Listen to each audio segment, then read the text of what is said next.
Bismillahirrahmanirrahim.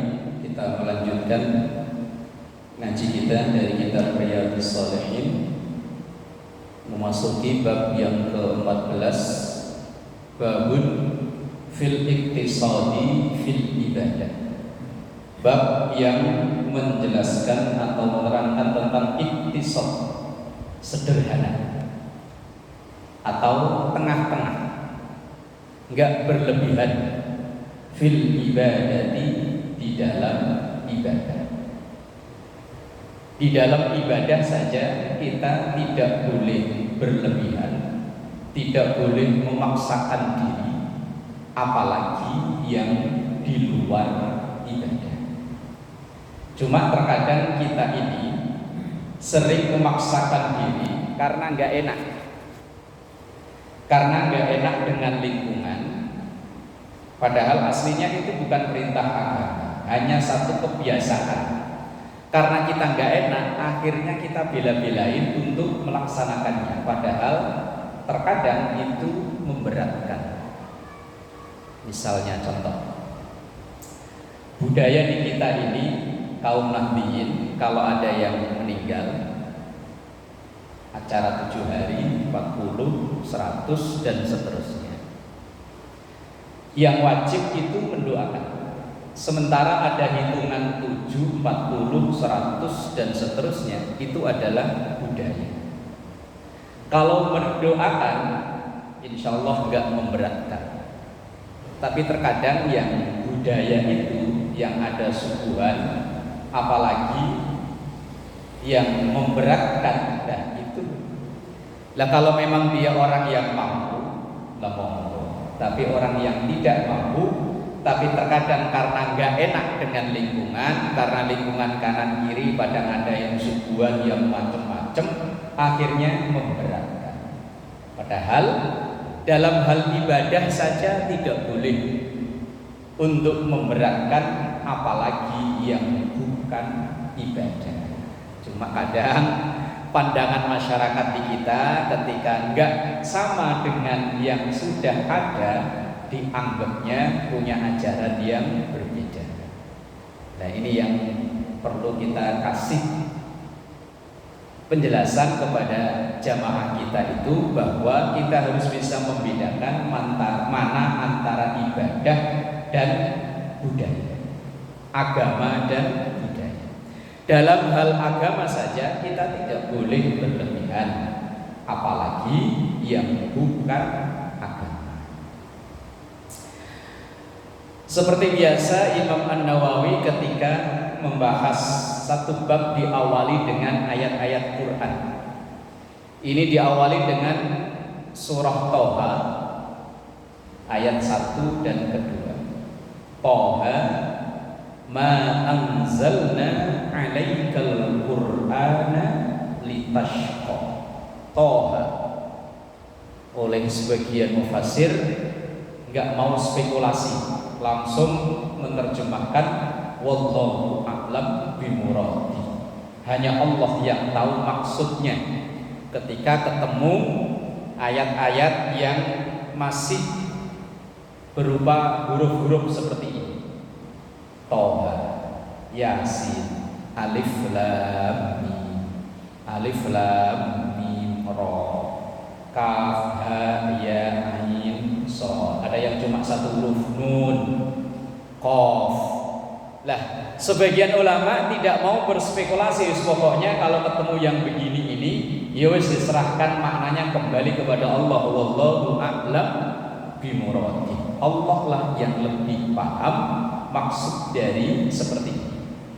Tetapi ada yang menafsirkan juga. Tapi yang namanya tafsir ya bisa benar, bisa salah. Yang namanya tafsir bisa berbeda. Maka kalau dalam hal tafsir, ya kita nggak perlu ngotot seandainya ada yang berbeda. Ayatnya sama. Kalau ayat pasti benar, Quran pasti benar. Tapi kalau tafsir, ini namanya juga tafsir. Ya, ada yang disepakati oleh banyak ulama, tapi ada yang tidak. Seperti misalnya kayak Toha. Ini ada yang sebagian menafsirkan ini adalah nama Rasulullah SAW. Seperti Yasin itu juga nama Rasulullah Sallallahu Alaihi Wasallam. Seperti dalam salawat Badar, Salatullah Salamullah ala Toha Rasulillah, Salatullah Salamullah ala Yasin Habibillah. Tapi ulama menafsirkan Toha itu sebagai nama Rasulullah, Yasin sebagai nama Rasulullah, itu juga tidak sembarangan. Ya tentu melihat konteks atau siyakul kalam dari pembicaraan ayat tersebut. Misalnya kayak Yasin, Yasin wal Qur'anil Hakim, innaka, sesungguhnya engkau. Lah engkau ini yang dimaksud adalah Rasulullah. Lah tentunya di awal dipanggil Yasin, wahai Muhammad, wal Qur'anil Hakim, demi Quran yang penuh hikmah, innaka, sesungguhnya engkau, tadi yang dipanggil itu, laminal mursalin, termasuk sebagian dari para utusan Allah. Innaka, lafaz innaka itu yang menjadi petunjuk untuk menafsirkan Yasin itu sebagai nama dari Rasulullah. Dan sama dalam surat Toha juga sama. Toha ma anzalna alaika. Nah, ada lafaz alaika itu. Toha ma tidak anzalna, kami menurunkan alaika kepada engkau. Kalau tadi kan innaka, sesungguhnya engkau.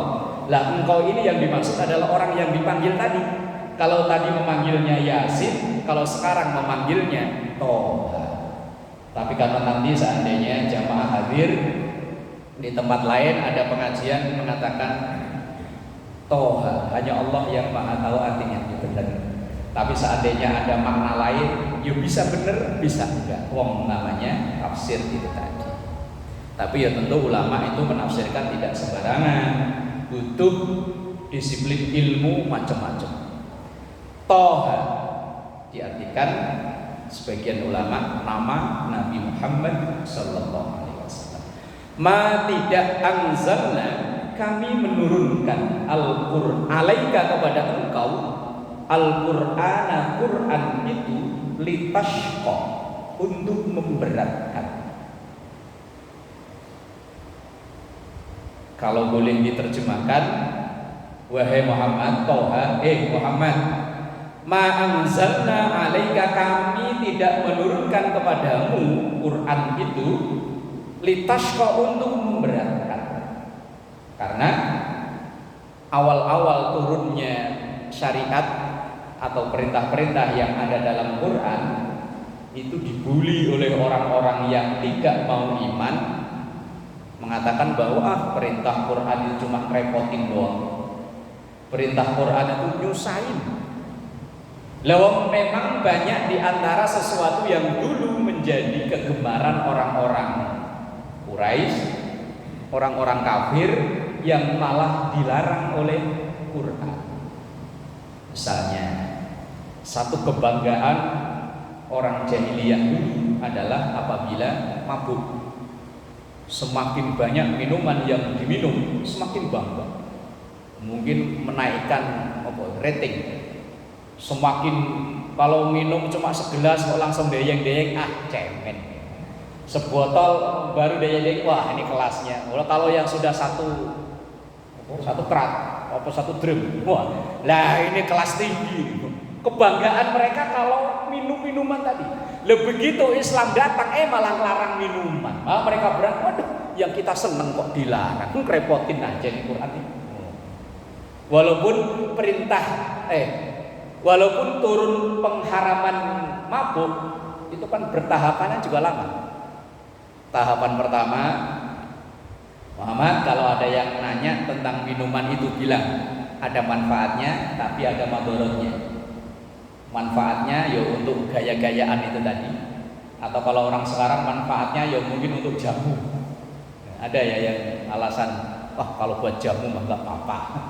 Ya awal ayat memang iya, tetapi madorotnya jauh lebih besar daripada manfaatnya. Bertahap terus, setelah sekian lama turun ayat susulan. jangan deket-deket sholat atau jangan deket-deket tempat sholat wa antum sukara, ketika kalian mabuk. Nah begitu para sahabat udah mulai demen tuh sholat, padahal jarak antara waktu sholat ke sholat kan nggak lama. Konon katanya kalau mabuk kan kadang sadarnya kembali agak lamaan. Konon ceritanya orang-orang yang pada pernah ngalami. Yang mabuk beneran, bukan mabuk-mabukan. Kalau mabuk baru setengah, nah, asal udah nyemplung got sembuh lagi kan. Bener katanya gitu ya, katanya ya. Lah kalau yang mabuk beneran katanya kan kadang sampai sehari gitu. Lah padahal sholat jarak waktunya kan berdekatan, maghrib ke isya dari jam 6 sampai ke 7. Kalau sekarang mas setengah 7 sampai setengah 8. Yang agak lamaan kan dari isya ke subuh. Dari subuh ke duhur ya enggak lama, duhur ke asar enggak lama. Lama sahabat menjauhi itu mabuk. Begitu udah mulai bisa meninggalkan mabuk, baru turun ayat innamal khamru wal maisir dan seterusnya, rijsun min amali syaiton. Rijsun itu lebih daripada najis. Min amali syaiton, dan itu termasuk bagian dari kebiasaan setan. Minuman setan. Lalu minuman di setan diminum orang, setan ntar minum apa? Nah kalau dulu katanya pil anjing diminum orang, lantar anjingnya minum apa?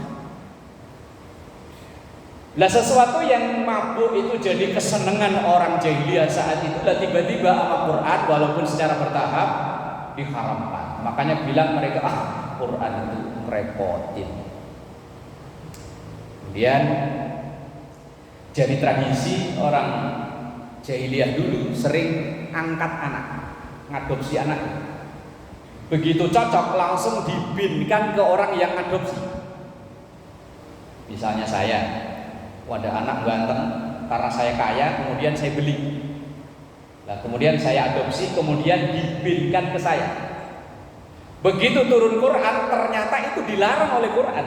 Silahkan mengadopsi tapi jangan bin ke yang adopsi, tetap bin ke bapaknya. Mereka Quran repotin. Maka mereka bilang Quran repotin. Maka langsung turun ayat ma anzalna alaikal qur'ana litashqa, bahwa Quran ini turun tidak memberatkan. Justru syariat yang dibawa oleh Rasul sallallahu alaihi wasallam jauh lebih ringan dibanding dengan umat-umat terdahulu. Ini saya kutipkan dari kitab Syaraful Ummati Muhammadiyah, atau dalam lain itu ditulis judulnya Khosais Ummati Muhammadiyah. Yang nulis Syekh Muhammad Alawi Ibnu Abbas Al-Maliki Al-Makki Al-Hasan, seorang ulama ahlu sunnah yang terkenal di Makkah, yang berani berseberangan dengan ulama-ulama Saudi yang mayoritas ulama Saudi berpaham Wahabi. Nah, sementara Syekh Muhammad Alwi Al-Maliki ini termasuk ulama ahlu sunnah yang berani melawan arus tinggal di Mekah yang rata-rata mereka anti maulid, anti zikir, anti macam-macam. Lah Syekh Muhammad Alwi ini justru malah mensyiarkan maulid, zikir bareng dan lain-lain. Beliau menulis satu kitab namanya Khosais Ummati Muhammadiyah atau Syaraful Ummati Muhammadiyah. Dalam kitab itu beliau menulis beberapa perbandingan antara syariat umat Nabi Muhammad dengan syariat umat-umat sebelumnya. Di antaranya satu, kalau umat yang terdahulu, kalau seandainya bajunya ini terkena najis, ini nggak bisa dicuci, harus dipotong, digunting, dibuang. Kalau yang kena najis kok sebelah sini nih, gunting sini, buang. Lah iya kalau sini, lah kalau yang kena najis di sini, walah, kayak opo bajunya, kayak film Cina-Cina yang jadi partai pengemis itu, bajunya tambal-tambalan. Pokoknya kalau ada yang kena najis, gunting buang, gunting buang. Dan sementara umat Nabi Muhammad najis, cuci. Najis terbesar sekalipun yang dihukumi najis mughalladhah, cuci ulang 7 kali, kemudian salah satunya dicampur dengan tanah. Oh, itu penelitian sekarang katanya kenapa nggak pakai deterjen, kok kenapa pakainya tanah. Dalam ada satu pernah saya baca tulisan di Facebook, wallahu alam ya namanya tulisan artikel, katanya yang dari jilatan atau bus-busan anjing itu ada virus atau bakteri atau apalah namanya, yang itu tidak bisa mati kalau hanya dengan deterjen dan bisa mati kalau dengan tanah. Oh, itu hebatnya Rasul Shallallahu Alaihi Wasallam. Padahal dulu ya belum ada penelitian ke situ. Lah, najis seberat apapun kena di baju cuci. Lah kalau yang banyak duit kena najis buang. Lah kalau kita yang pas-pasan repot, umat dahulu repot. Itu perbandingan umat dulu dan umat sekarang. Kalau dulu kena najis buang, potong buang. Kalau sekarang cuci. Perbandingannya, ini lebih ringan syariat Nabi Muhammad Sallallahu Alaihi Wasallam. Yang kedua, nah ini memberatkan bagi perempuan. Ketika wanita haid, syariat umat terdahulu harus diasingkan dari rumah. Ketika istri haid, anak perempuan haid diasingkan dari rumah. Jadi orang dahulu itu ya punya rumah dua. Satu rumah utama untuk tinggal keluarga besar, satu rumah khusus nanti kalau punya anak perempuan, istri kalau lagi haid taruh di situ. Kayak semacam kandang gitu ya. Kalau bahasa keren sih mungkin diisolasi gitu. Seminggu, kalau haidnya seminggu, lah kalau haidnya 2 minggu di situ. Nggak boleh kumpul bareng sama keluarga yang lain. Kasihan. Lah kalau yang kontrak ya harus kontrak 2 tempat ya. Kontrak satu rumah sama satu kamar buat ngungsiin bini kalau lagi. Lah sementara kalau umat Nabi Muhammad ketika istri dalam keadaan haid, silahkan tetap kumpul bersama keluarganya. Yang tidak boleh cuma itu doang. Itu masa diperjelas lah ya. Yang nggak boleh cuma itu, tapi yang lain itu silahkan tetap. Tapi umat terdahulu ketika istri atau wanita haid fungsiin, kandangin, dibikin kandang di belakang, kalau boleh bahasa kasarnya. Selesai baru kembaliin. Itu syariat umat terdahulu. Terus selanjutnya perbandingan syariat umat dulu dengan umat Nabi Muhammad. Kalau umat terdahulu melakukan dosa besar, cara tobatnya bunuh diri. Serem. Bunuh diri. Itu terjadi pada umat Nabi Musa. Ketika Nabi Musa akan khalwat, umat kan dititipin ke Nabi Harun. Nah, Nabi Harun ini kan nabi yang masih saudara sepupu sama Nabi Musa. Nah, Nabi Harun ini kalau boleh kita bilang itu juru bicaranya Nabi Musa. Nabi Musa itu cerdas, cuma bicaranya agak susah. Kayak Habibie gitu ya. Presiden Habibie itu kan cerdas ya, terkenal sampai dulu saya kecil aja tuh. Udah tahu Habibie, cuman nggak tahu orangnya kayak apa. Kalau ditanya cita-citamu jadi apa? Habibie. Padahal nggak tahu Habibie. Habibie terkenal cerdas, tapi kalau kita lihat Habibie lagi pidato, kita nungguin kesel, ngomongnya lama, susah. Entah karena memang cakil atau mungkin terlalu lama mikir atau apa. Lah, mungkin Nabi Musa itu kayak berarti itu cerdas, pinter, tapi ngomongnya susah. Lah, maka dia butuh asisten juru bicara Nabi Harun yang masih saudara sepupunya. Maka kan doa yang terkenal itu doanya Nabi Musa, Rabbi shrahli sadri wa yassirli amri wahlul 'uqdatam min lisani yafqahu qawli. Kemudian di penghujung doa, waj'alli waziran min ahli, dan jadikanlah untukku waziron. Waziron itu pembantu, asisten, juru bicara, min ahli, dari keluargaku sendiri, yaitu Harun. Lah doanya Nabi Musa tadi kan Rabbi syrahli, ya Allah, wa yassirli, mudahkan aku, wahlul 'uqdatam min lisani. Wahlul itu bukalah, uqdatan belibetan yang ada di mulut ini. Ya mungkin Nabi Musa itu ngomongnya ya agak susah, tapi cerdas. Lah ketika Nabi Musa akan kholwat, umatnya, santri-santrinya ini dititipin ke Nabi Harun. Begitu Nabi Musa udah selesai, balik ke kaumnya, baik ke santri-santrinya, santri-santrinya udah berubah, udah gak nyembah Allah lagi, tapi nyembah anakan sapi. Nah kalau orang kampung saya bilang anakan sapi itu pedet. Kalau orang Sunda sama pedet ya. Kalau anakan sapi loh yang masih kecil, kalau orang kampung saya dulu bilangnya pedet. Kalau orang Jogja kami pedet. Nah begitu Nabi Musa pulang, nih santri-santrinya nggak lagi nyembahnya pada Allah, tapi nyembahnya pedet, anakan sapi. Nabi Musa marah. Kemudian umatnya suruh tobat, fatubu ila bariikum faqtulu anfusakum. Tobat kalian, yaitu dengan faktulu anfusakum, dengan cara bunuh diri. Wah, kalau kayak di film-film Jepang tuh apa namanya?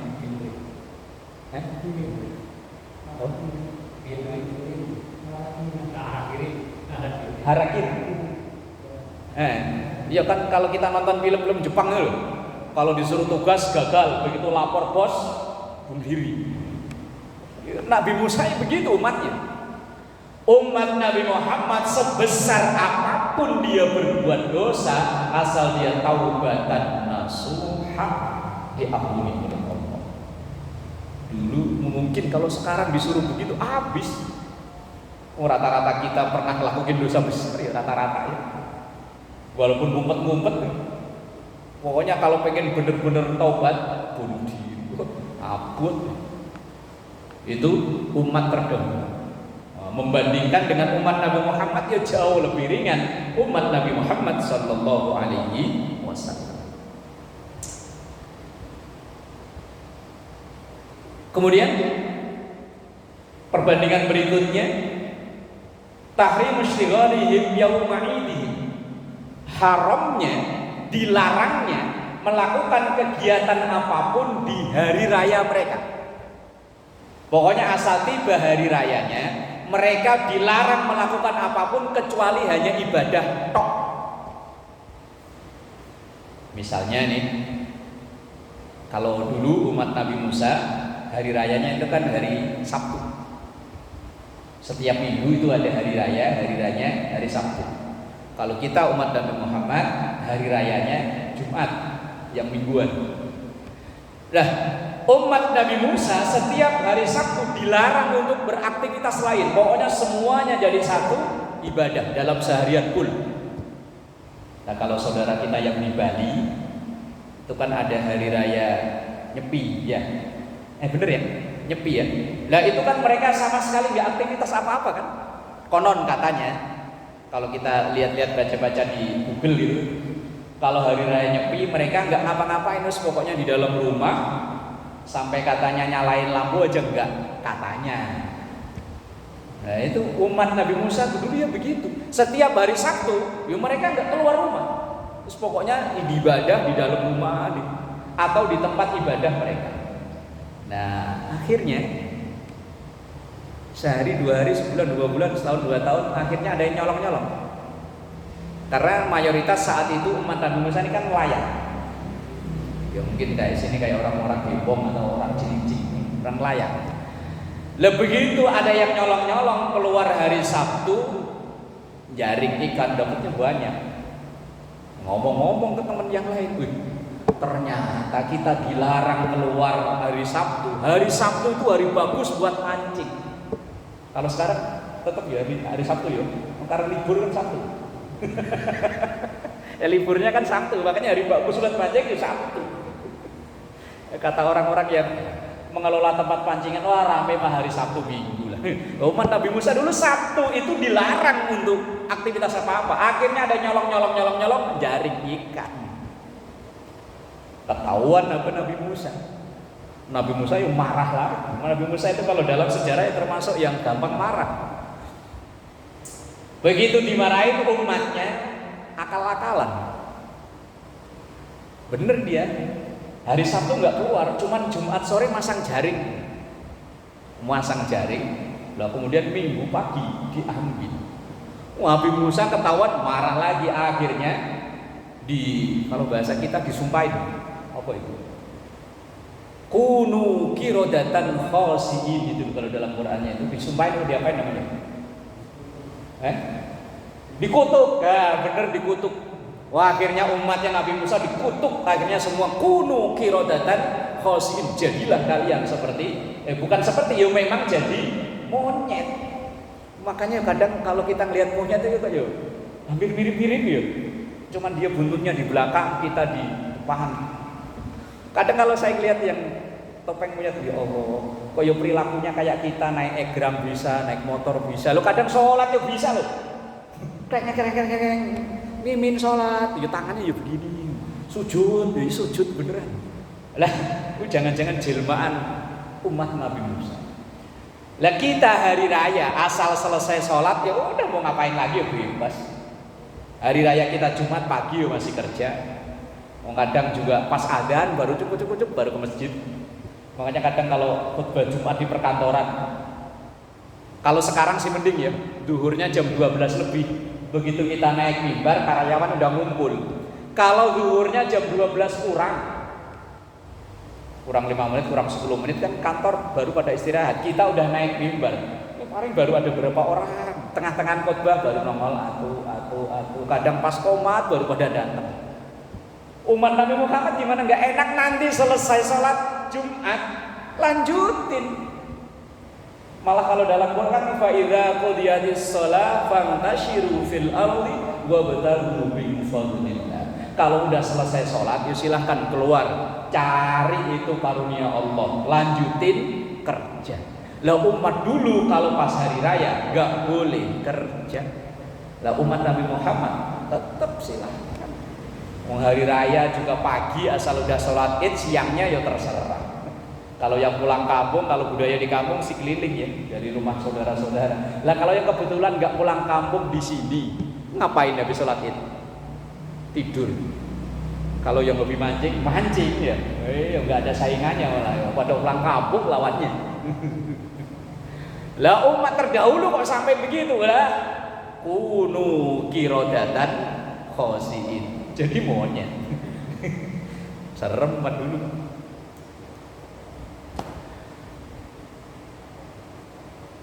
Selanjutnya, ini perbandingan umat dulu dan umat sekarang. Tahrimus salat alaihim illa fi mawadhi maksusah. Diharamkannya, tidak diperbolehkannya sholat kecuali di tempat-tempat yang memang sudah ditentukan atau di tempat ibadah mereka. Nah, kalau yang Kristen ya harus ke gereja, kalau yang Yahudi ya ke sinagog atau apa ya. Nah, kalau pokoknya nggak boleh di sembarang tempat. Kalau kita umat Islam asal itu tempat suci, silahkan buat sholat kecuali sholat Jumat, karena sholat Jumat nggak bisa dilakukan sendiri-sendiri. Lah kalau misalnya orang yang tinggal di Kalimantan pedalaman, jauh dari pemukiman, malah nggak wajib sholat Jumat, ya sholat duhur aja. Dimanapun boleh asal dalam keadaan suci. Lah kalau kita lihat dulu zaman kecil di kampung, kalau yang seharian pas panen, ya sekalian bawa alat sholat, bawa tikar pandan, asal pas waktu sholat digelar sholat di sini. Lah kalau umat terdahulu kalau mau ibadah harus pulang ke tempat ibadahnya. Lah maka sekarang ada umat Islam yang kok pengen kembali kayak itu. Saudara-saudara kita yang di LDII kan gitu katanya ya. Dia kalau sholat dia harus kembali ke masjidnya dia. Nggak mau sholat bareng-bareng. Seandainya dia tinggal di sini nih, kalau sholat nggak mau ke sini, ya pasti ke masjidnya dia entah di mana, ada di mana.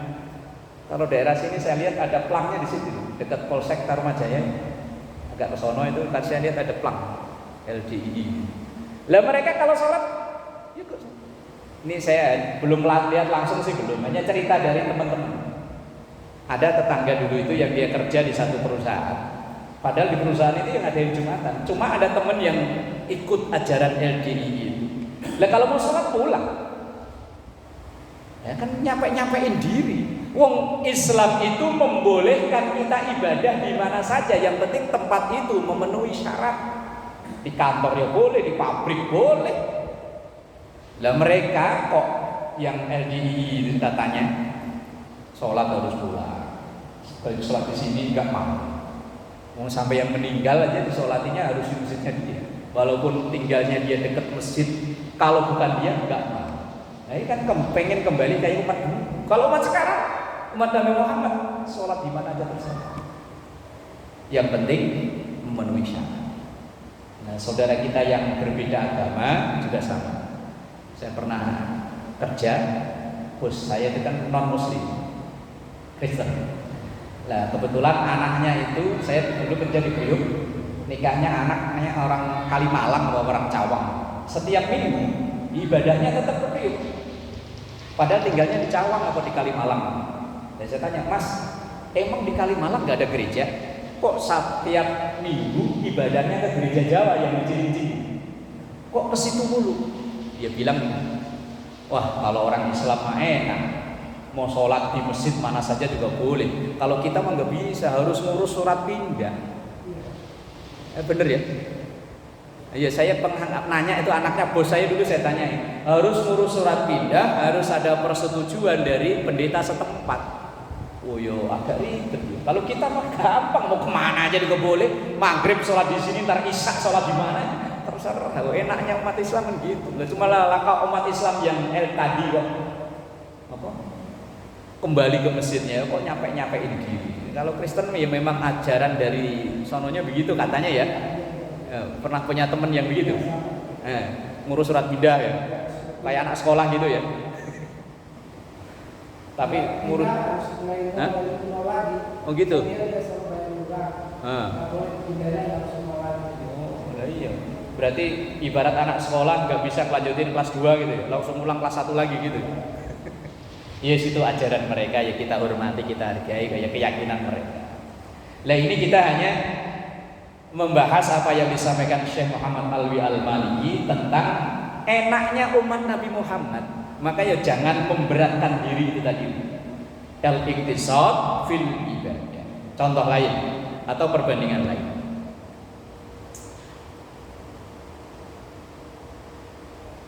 Iqtidahu ashabil ma'asi minhum. Wah ini yang kalau umat terdahulu setelah mereka melakukan dosa, walaupun diumpet-umpetin kayak apa, maka akan nampak dan diketahui oleh masyarakat sekitar. Itu umat dulu. Entah jalannya bagaimana, wallahu a'lam. Tapi kita umat Islam ini enaknya biar kita ini pendosa berat, asal kita tutupin dan kita main cantik. Bahasanya main cantik ya. Kita tinggal di sini, kalau mau dosa ya jangan di sini. Mana sih Mangga Besar, kemana itu ya agak jauhan. Asal pulang pokoknya pakai gamis, pakai serban, pakai udeng-udeng. Kalau perlu datang sambut tola al badru alaina. Ya. Umat Nabi Muhammad asal dia mau nutupi dosanya, ditutupi oleh Allah. Justru malah dalam satu hadis Rasulullah Sallallahu Alaihi Wasallam itu ada hadis ini, kullu ummati mu'afan illal mujahirin. Mujahirin bukan muhajirin, bukan mujahirin, dari kata asli jaharoh. Kullu ummati mu'afan, setiap umatku yang melakukan dosa mu'afan akan diampuni oleh Allah. Illal mujahirin, bukan muhajirin, mujahirin, kecuali orang-orang yang justru malah apa itu mempublikasikan dosanya. Orang pendosa akan diampuni dosanya kalau dia ngumpetin dosanya. Pokoknya sampai mati, kalau perlu anak istrinya jangan sampai tahu itu dosa. Tapi kalau orang kok malah mempublikasikan dosanya, iya dosanya kalau perlu malah siaran langsung, live gitu, di Facebook apa di YouTube siaran langsung ketika ia berbuat dosa. Ini dosa yang sulit diampuni oleh Allah. Kalau berbuat dosa kok diumpet-umpetin, nah itu diampuni oleh Allah justru. Malah kalau misalnya ya kita dulu pernah punya dosa, pernah punya salah di masa muda dulu, ya jangan dicerita-ceritain. Udahlah buat rahasia kita aja sama Allah, ya Allah yang Maha Tahu. Jangan publikasikan. Justru Allah malah tidak senang ketika umat Nabi Muhammad ini mempublikasikan dosanya. Loh, ketika ini saya pernah mendengar penjelasan dari Gus Baha, kenapa umat Islam itu kalau punya dosa besar jangan diceritain, apalagi diceritain ke orang dekat, anak misalnya. Beliau menjelaskan begini, seandainya, mohon maaf, kita dulu waktu muda hobi mabuk, lah kemudian kita ceritain ke anak, kebetulan anak laki diceritain, waktu mabuk, lah begitu anak nanti mabuk, bapaknya ngomelin, anaknya jawabnya enak, alah bapak dulu juga mabuk. Makanya kalau punya dosa umpetin. Misalnya ada yang pacaran dulu, kalau perlu seminggu pacar ganti. Lah kalau punya anak perempuan kok malah ganti tiap hari, ganti pacar.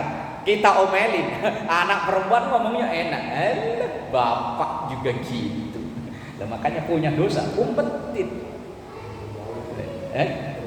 Lah ini anak balikinnya gampang. Biar kita di luaran sana atau dulu kita ini pendosa, kalau di rumah jangan diceritain.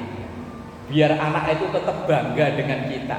Cukup itu rahasia kita dengan Allah, tentu dengan malaikat yang nyatet amal. Nah, umat terdahulu biar diumpet-umpetin kayak apa akan ketahuan oleh orang-orang sekitar. Lah sekarang enaknya umat Nabi Muhammad itu asal dosa itu diumpetin, nah itu mu'afan, termasuk langkah untuk diampuni oleh Allah. Selanjutnya, umat dulu kalau melakukan dosa besar udah nggak terkendali, adabnya cash. Dengan umat Nabi Nuh didakwai nggak mempan, banjir. Umat Nabi Hud ya begitu, umat Nabi Soleh ya begitu. Tapi umat Nabi Muhammad biar kayak apa kurang ajarnya, asal belum malam yugorgir, selama nafas masih belum sampai ke tenggorokan, masih ada harapan untuk ampunan. Umat dulu nggak bisa. Pokoknya kok maksiat nggak bisa dilarang, sikat. Umat Nabi Muhammad enak.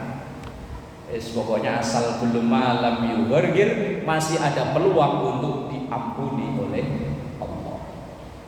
Maka kalau ada yang pendosa-pendosa besar, kita doain aja. Siapa tahu di penghujung hidupnya ia menjadi orang yang tahu.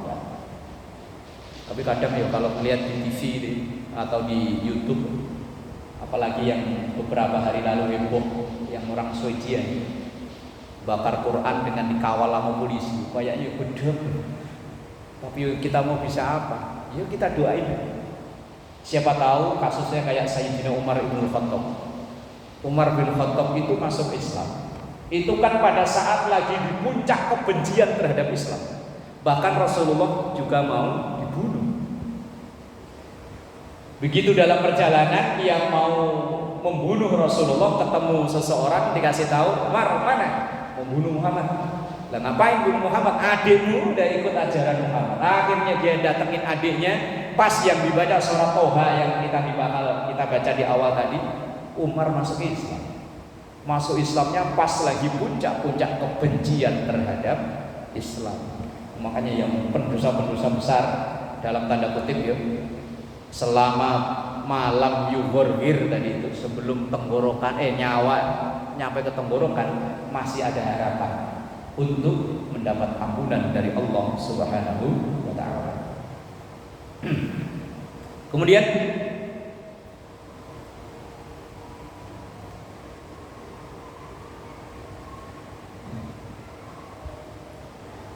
nah, ini termasuk beberapa yang berkenaan tentang tadi ringannya syariat umat Nabi Muhammad dibanding dengan umat-umat yang terdahulu. Maka ketika orang-orang yang tidak senang dengan Islam bilang katanya Quran cuma repotin doang, berat-beratin aja, dibantah oleh Quran dalam surah Toha, Taha ma anzalna 'alaikal Qur'ana litashqa. Kemudian ayat yang kedua yang ditulis oleh Imam Nawawi dalam bab al-iqtisad fil ibadah ini adalah yuridullahu bikumul yusra wa la yuridu bikumul usra, dalam surah Al-Baqarah 185. Nah, ini berkenaan ada sambungannya dengan ayat yang membahas tentang puasa. Yuridullahu, Allah menghendaki bikum dengan kalian semua al-yusra, kemudahan. Wala, dan tidak yuridu, menghendaki Allah itu bikum kepada kalian al-usra, kesulitan. Terjemahan bebasnya, Allah tidak memerintahkan yang sulit-sulit buat kita. Allah menghendaki kemudahan buat kita, dan Allah tidak menghendaki kesulitan buat kita. Nah, di ayat yang sering kita baca itu kalau pas lagi tahlilan yang di penghujung Al-Baqarah itu kan, la yukallifullahu nafsan illa wus'aha. Allah tidak membebani hukum. La yukallifu itu Allah tidak membebani hukum, bukan membebani kehidupan kita, bukan. Membebani hukum dalam agama. Allah tidak membebani hukum dalam agama itu kecuali sesuai dengan kemampuan kita. Semua ibadah dalam pelaksanaannya bisa ditawar. Sholat dalam pelaksanaannya bisa ditawar. Sholatnya sih nggak bisa ditawar, tapi pelaksanaannya kan bisa. Zuhur 4 bagi yang keadaan tertentu bisa ditawar, diskon 50%. Jadi 2, Zuhur, Asar, Isya. Bagi orang yang musafir yang memenuhi syarat boleh qashar, berarti diskon 50%. 4 jadi 2. Pelaksanaannya bisa ditawar, maka sesuai kemampuan. Kalau memang repot 4 gak bisa, udah 2. Kalau 2 gak bisa ya kebangetan. Ngerokok bisa seperempat jam, sholat yang 5 menit masuk gak bisa. Loh, kadang orang itu kan alasan dibikin-bikin. Ketika lagi di perjalanan, kok gak sholat, repot, padahal dia lagi rokok di rest area. Lagi ngerokok kebul dibilangnya, kok gak sholat mas? Wah, di perjalanan mah boleh, rukshoh, kan lagi repot apaan? Ngerokok kebul gak repot, sholat repot. Tapi kalau memang perjalanannya itu memenuhi syarat, boleh dia qashar sholat yang 4 jadi 2. Kalau maghrib juga bisa, masuk 1,5. Subuh, masuk tinggal 1, kayak witir ya enggak. Puasa bagi orang yang dalam perjalanan nggak boleh ditawar, nggak puasa tapi nanti kodok di lain hari. Ketika dalam perjalanan ada 2 pilihan. Kalau memang kuat, afdolnya puasa. Kalau nggak kuat, afdolnya buka. Tapi syaratnya kalau sudah di jalan. Nah, ini kadang di kita banyak yang disalahartikan. Mudiknya masih ntar sore loh, pulang sore jam 4 baru pulang, tapi memang diniati dari pagi udah nggak puasa. Nah, ini yang salah arti. Nggak puasa pak? Kan saya mau mudik. Kapan? Ntar sore. Lo mudiknya masih ntar sore kok dari pagi nggak puasa? Ini salah arti. Bolehnya tidak berpuasa itu kalau sudah di jalan. Dan kalau memang perjalanannya itu dia nggak kuat untuk melanjutkan puasa, silakan berbuka. Tapi kalau kuat, lebih baik afdol lanjut. Nah, sekarang perjalanan itu nggak sengsara zaman dulu. Sekarang naik kereta bagus-bagus, pesawat malah mobil sendiri, wah malah AC bisa nyelender. Lah kalau zaman dulu kereta aja katanya kayak pasar ini loh. Ceritanya saya belum pernah naik kereta, naik bis juga yang nggak pakai AC, bangkunya 2, 3, 4-empetan, perjalanannya jauh lewat Pantura, jalan rusak. Lah sekarang tol Cipali Capcus, kalau kayak saya misalnya naik dari Tarumajaya sini atau dari Pulau Gebang turun-turun Kali Kangkung Semarang. Begitu langsung langsung lingkar luar nyampe. Apa sengsaranya sekarang? Tapi walaupun begitu kalau memang nggak kuat itu silakan.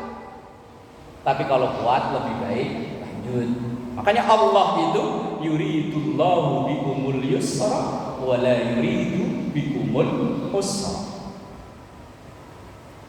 Allah menghendaki yang mudah, yang sulit itu nggak perlu. Haji, ya jelas malah dalam Qur'annya di teks. Qur'annya jelas. Manis tato'a ilaihi sabila. Yang mampu untuk kesana. Mampu itu kan ya bisa dari sehatnya, bisa dari keuangannya, bisa dari perjalanannya itu aman kok enggak. Lah kalau semuanya enggak terpenuhi ya enggak wajib, gugur kewajiban. Nah, maka ayatnya yuridullahu bikumul yusra wa la yuridu bikumul usra. Allah itu menghendaki kemudahan dan tidak menghendaki kesulitan. Nah, kesulitan itu kadang kita sendiri yang bikin. Wong agama itu mudah. Waktu sholat itu sebetulnya sangat tidak mengganggu aktivitas kita. Kita aja sendiri yang merasa terganggu kadang. Subuh waktunya udah bangun. Zuhur waktunya istirahat. Asar waktunya udahan kerjanya. Maghrib dia mungkin di perjalanan. Isya pas waktunya mau istirahat tidur. Gak ada yang ganggu. Cuman kita aja kadang terganggu. Lagi libur asik-asik nyuci motor dia dan ganggu aja. Oh lagi asik mancing lagi dapat banyak gacor. Mau maghrib. Ya padahal maghrib itu waktunya udahan. Ini masih lanjut. Kadang kalau saya melihat orang yang pencinta tuh ya Allah, tadi subuh Pak. Saya kan ngisi pengajian di Cilincing. Berangkat kan dari rumah kan jam 4 kurang. Itu di depan pantai modern itu di rawa-rawa kok banyak yang khusyuk ya Allah. Ya kalau orang demen mas memang wallahu alam ya. Bismillahirrahmanirrahim. Insyaallah kita sambung pertemuan berikutnya baru memasuki hadis nomor 142. Wallahu a'lam bishawab. Al-Fatihah.